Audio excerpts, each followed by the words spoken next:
Weekend सवालों का अंत। आपके सवाल सर श्री के जवाब।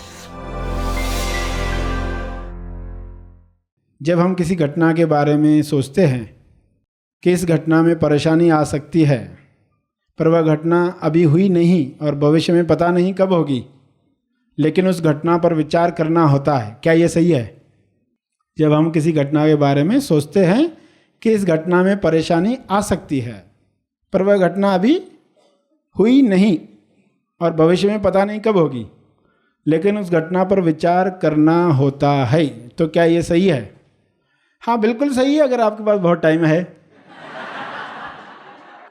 इतनी इंपॉर्टेंट चीज़ें करने के लिए है, उसको टाइम दिया जाए। जिनके पास सिर्फ टाइम ही है ना और कुछ काम ही नहीं है, तो वो क्या करते रहते, यही सोचते रहते शायद ये घटना होगी।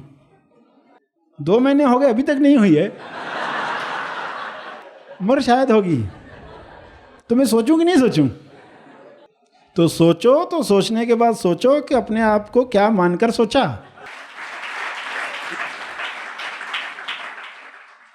सोचो तो सोचो कि सोचने के बाद क्या सोचकर सोचा, क्या सोचा अपने बारे में, मैं कौन। तो पहला, अगर आपके पास बहुत समय है तो सोचते रहो। दूसरा, अगर आपको आज़ादी से प्रेम नहीं है तो सोचते रहो। जिन लोगों को आज़ादी से प्रेम हो जाता है ना, वो बोलते हैं थोड़ा भी दुख क्यों बर्दाश्त करने का, अननेसेसरी नहीं चाहिए।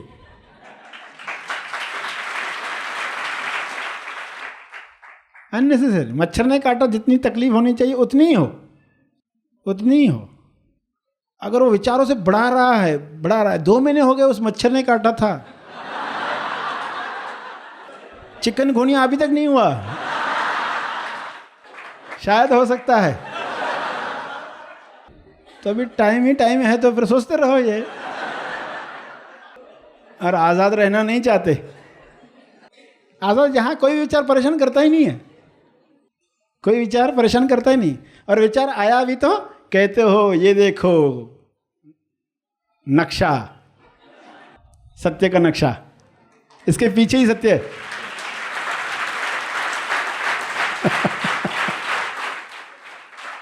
विचार को देखे क्या कहोगे? अरे ये विचार खबर दे रहे हैं, जैसे आवाज खबर दे रहे, कान है, दर्शक खबर दे रहे हैं, आंख है, सुगंध खबर दे रही है, नाक है, वातावरण खबर दे रहा है, त्वचा है।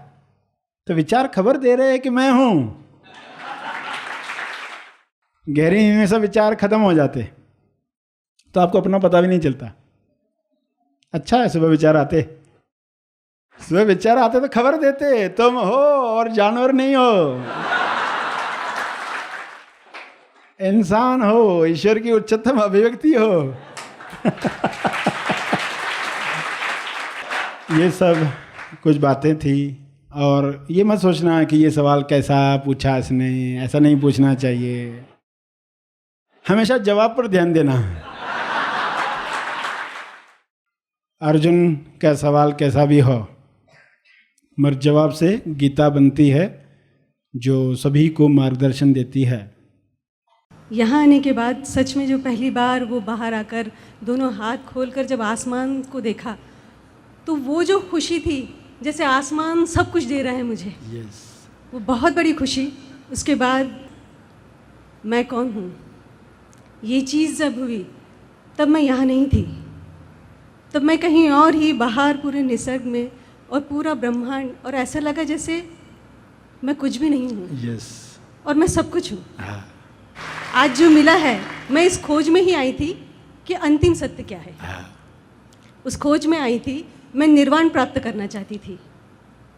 उस खोज में आई, आज ऐसा लगा कि वो खोज मेरी पूरी हो गई। एटलीस्ट मुझे वो रास्ता मिल गया है।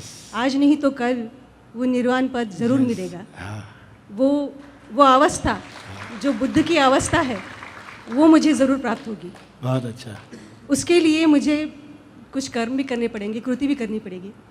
और जैसे आपने जो कुछ भी बताया है, इतनी सहज तरीके से बताया, इतने सालों से जो ढूंढ रहे थे वो पल में जैसे मिल गया मुझे, ऐसा मुझे एहसास हुआ उस वक्त। आपको सच में कोटि कोटि प्रणाम है। भावपूर्ण नमन है। धन्यवाद। आगे था महा आसमानी परम ज्ञान शिविर। इस शिविर में अपना स्थान आरक्षित करने के लिए और अधिक जानकारी के लिए दिए गए फोन नंबर पर संपर्क करें।